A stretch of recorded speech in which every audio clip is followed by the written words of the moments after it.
नमस्कार, मी श्वेता. रेसिपी आणि बरंच काही आपल्या मराठी यूट्यूब चॅनलवरती आपलं मनापासून स्वागत आहे. तर आज आपण दुधी भोपळा वापरून मसूर डाळ कशी करायची ते पाहणार आहोत. तर अतिशय पौष्टिक, टेस्टी आणि अप्रतिम चवीची, डाएटला सुद्धा चालणारी दुधी भोपळा मसूर डाळ करणार आहोत. पण त्यापूर्वी तुम्ही अजूनही चॅनलला सबस्क्राईब केले नसेल तर प्लीज चॅनलला सबस्क्राईब करा. तर दुधी भोपळ्याची मसूर डाळ बनवण्यासाठी सगळ्यात पहिल्यांदा मी एक दुधी भोपळा घेतलेला आहे. तर दुधी भोपळा आपल्याला अख्खा लागणार नाही, तर मी अर्धा दुधी भोपळा बाजूला काढून ठेवते आणि अर्धा दुधी भोपळ्याची साल न काढता याच्या मोठ्या मोठ्या फोडी बनवून घ्यायच्या आहेत. दुधी भोपळा इथे मी स्वच्छ धुवून घेतलेला आहे. तर या पद्धतीने याच्या मी मोठ्या मोठ्या फोडी बनवून घेत आहे. त्याचबरोबर मी आणखीनही काही भाज्या चिरून घेतलेल्या आहेत. भाज्या ऑप्शन आहेत, तुम्हाला हव्या त्या घालू शकता.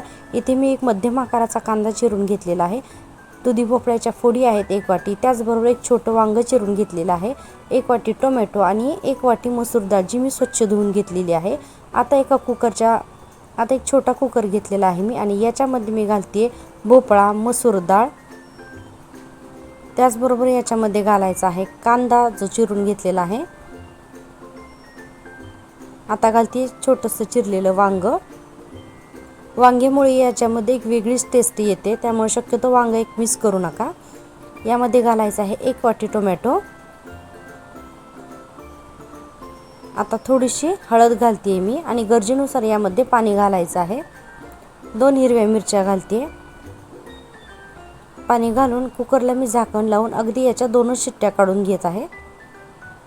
तर 2 शिट्ट्या काढून झाल्यानंतर तुम्ही पाहू शकता डाळ इतपत शिजवून घेतलेली आहे. खूपही अगदी मी मेणासारखी शिजवून घेतलेली नाही, म्हणजे जेव्हा ही दुधी मसूर डाळ आपण खातो तेव्हा याचे जे जाडसर क्रंचेस तोंडामध्ये येतात तर ते त्यावेळेस खूप छान लागतात. तर सुरुवातीला मी गॅसवरती कढई ठेवलेली आहे. फोडणीसाठी तेल छान गरम झालेलं आहे. 1 चमचा मोहरी घालते.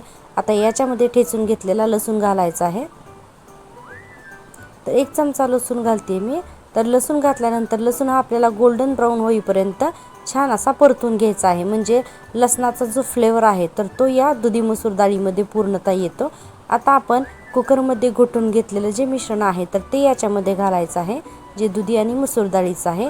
तर हे घातल्यानंतर याला छान फोडणीमध्ये मिक्स करून घ्यायचं आहे. आणि इथे आता आपल्याला काही मसाले घालायचे आहेत. तर मसाले ऑप्शन आहेत, तुम्हाला जे हवे ते तुम्ही इथे घालू शकता. आता सुरुवातीला मी घालते थोडीशी हळद, थोडंसं लाल तिखट आणि 1 चमचा गरम मसाला घालते. चवीनुसार मीठ घालायचं आहे. या ठिकाणी तुम्ही सांबार मसाला सुद्धा घालू शकता. खूप टेस्टी आणि अतिशय छान, एकदम पौष्टिक आणि डाएटला चालणारी ही दुधी मसूर डाळ आहे. या पद्धतीने तुम्ही घरी करून नक्की पहा, खूप छान लागते. आता हे खूप थोडंसं घट्ट वाटतंय मला, तर याच्यामध्ये आपल्याला गरजेनुसार पाणी घालायचं आहे. तर ही दुधी मसूर डाळ तुम्ही पोळी, भाकरी, भात कशासोबतही खाऊ शकता. तर या ठिकाणी तुम्हाला हवं तितकं तुम्ही पाणी घालू शकता. मी अगदी 1 वाटी भरूनच याच्यामध्ये पाणी घालते. हे जसजसं थंड होतं तसतशी पुन्हा ही दुधी मसूर डाळ घट्ट होते, त्यामुळे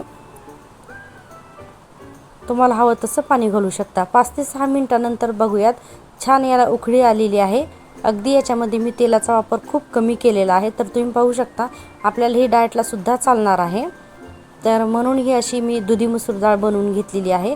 तर 5 ते 6 मिनिटानंतर याला छान उकळी आलेली आहे. आता कोथिंबीर घालते मी आणि गरमागरम वाफाळत्या भातासोबत हे आपल्याला सर्व करून घ्यायचं आहे. तर इथे मी वरून कोथिंबीर घालते आणि मस्त असं आपलं 1 पॉट मील तयार झालेलं आहे.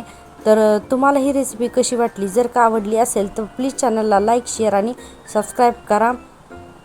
व्हिडिओ संपूर्ण पाहिल्याबद्दल मनापासून धन्यवाद. Thank you so much.